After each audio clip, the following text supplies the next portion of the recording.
Bapak, Ibu, saudara-saudari umat beriman yang terkasih dalam Kristus.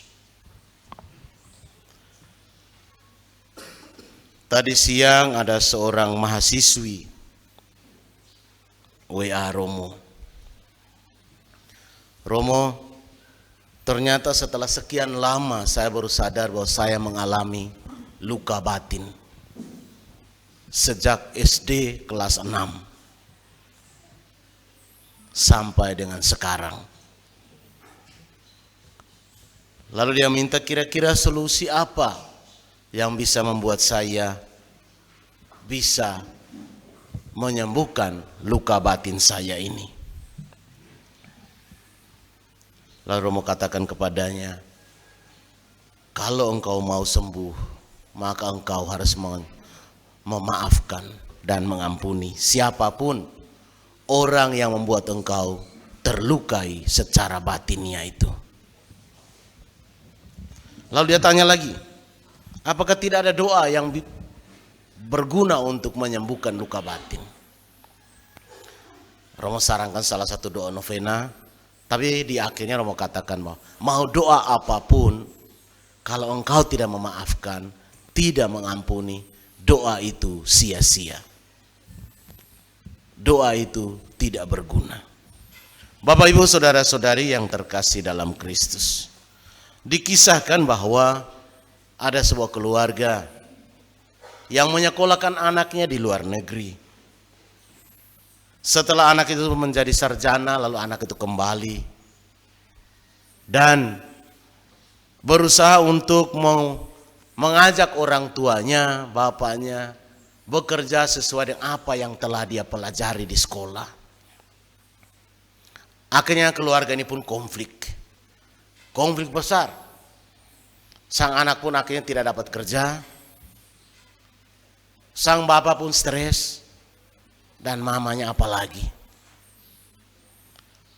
Tapi karena mama ini seorang yang kuat berdoa, maka pada malam tahun baru, tadi malam, dia mengajak orang-orang lingkungan untuk datang berdoa di rumahnya. Dalam doa itu, lalu mama ini menekankan soal saling memaafkan, saling mengampuni. Dan akhirnya sang anak berlutut di hadapan bapaknya, mencium kaki bapaknya dan meminta maaf. Dan bapak pun memeluk anaknya dengan cinta dan memaafkannya. Tidak lama setelah itu, sang anak dipanggil untuk kerja di luar negeri. Sang ibu pun dipanggil untuk kerja di salah satu tempat kerja yang cukup baik. Dan akhirnya sang bapak bisa kerja dengan nyaman sesuai dengan cara kerjanya selama ini. Mengampuni, memaafkan, membuka pintu berkat, pintu rezeki. Bapak, Ibu, saudara-saudari yang terkasih dalam Kristus, berita kelahiran Yesus adalah berita gembira. Sang Raja sukacita, Raja kegembiraan, Sang Raja berkat. Yesus adalah Tuhan sendiri yang datang ke dunia sebagai manusia supaya kita belajar tentang bagaimana hidup sebagai manusia yang benar. Walaupun kadang-kadang orang menghina Tuhan Yesus, tetapi apa yang Yesus ajarkan tidak bisa mereka bantah. Bagaimana Yesus mengajarkan tentang cinta yang tulus. Orang tampeleng pipi kiri, Yesus bilang, berilah lagi pipi kananmu, tidak apa-apa. Yesus bilang, tidak cukup hanya bersahabat, mendoakan anggota keluarga kita, tidak cukup. Tapi berdoa juga bagi musuh-musuh kita. Berdoa juga bagi musuh-musuh kita. Yang seperti ini kita manusia umum tidak bisa lakukan, tapi Yesus ajarkan seperti itu dan Yesus melakukannya. Sang Raja damai, Sang Raja cinta melakukannya. dia menjadi contoh teladan bagaimana memaafkan. Maka bersyukur bahwa Yesus datang dalam wujud manusia, sehingga kita merasa tidak asing. Kalau Yesus dalam bentuk malaikat, kita kan tidak bisa lihat. Kalau Yesus datang dalam bentuk Allah, bagaimana kita bisa lihat roh? Tidak ada yang bisa lihat roh. Bersyukur bahwa Yesus datang dalam wujud manusia, sehingga dia tidak hanya omong, tapi dia melakukannya, menjadi contoh teladan untuk kita. Yesus mengajarkan tentang kesetiaan sebagai suami istri. Yesus mengajarkan kita tentang monogami, satu suami lawan satu istri. Menikah cukup sekali.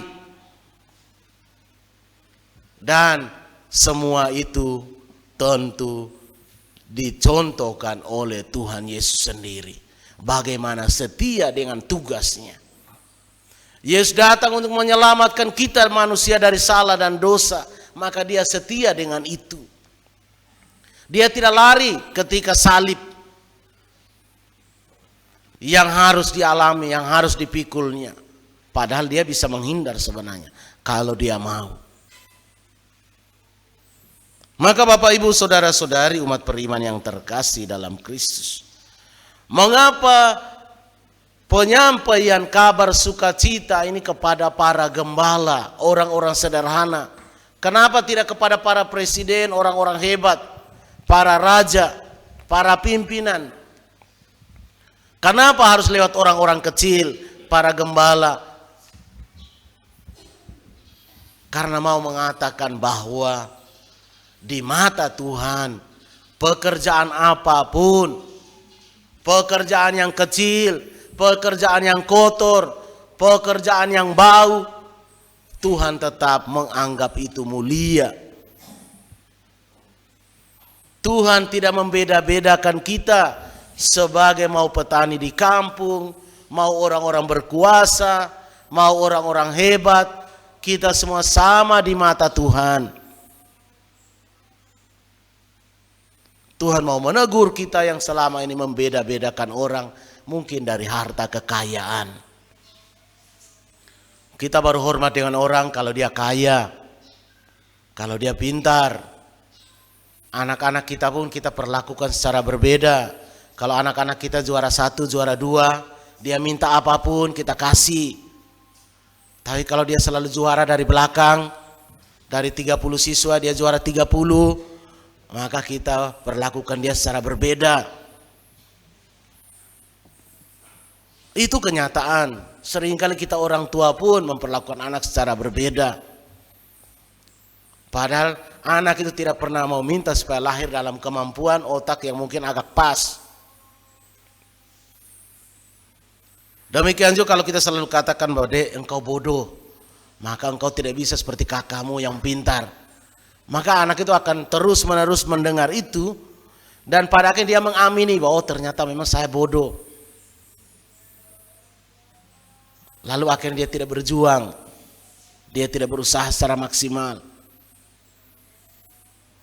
Harusnya sebagai orang tua kita selalu motivasi anak-anak, kau pasti bisa deh. Temukan cara belajarmu sendiri, maka engkau pasti bisa. Bapak Ibu saudara-saudari umat beriman yang terkasih dalam Kristus, Tuhan Yesus yang lahir di kandang hewan di Bethlehem tentu harus menjadi contoh teladan kesederhanaan. Mengapa kita diajak untuk ke Bethlehem? Supaya kita belajar kembali tentang kesederhanaan. Selama ini kita mungkin sudah hidup secara tidak wajar, secara sombong. Kita sudah melupakan hidup sederhana. Anak-anak kita lupa bahwa orang tua kita sederhana. Orang tua kita hanya petani. Yang selalu Romo katakan adalah bahwa ketika kita sudah keluarkan ratusan juta untuk mereka jadi tentara, mereka jadi polisi, begitu sudah jadi, Tidak sampai 1 tahun dia sudah nikah, utang belum lunas. Anak-anak harus diajarkan tentang bagaimana rasa tanggung jawab.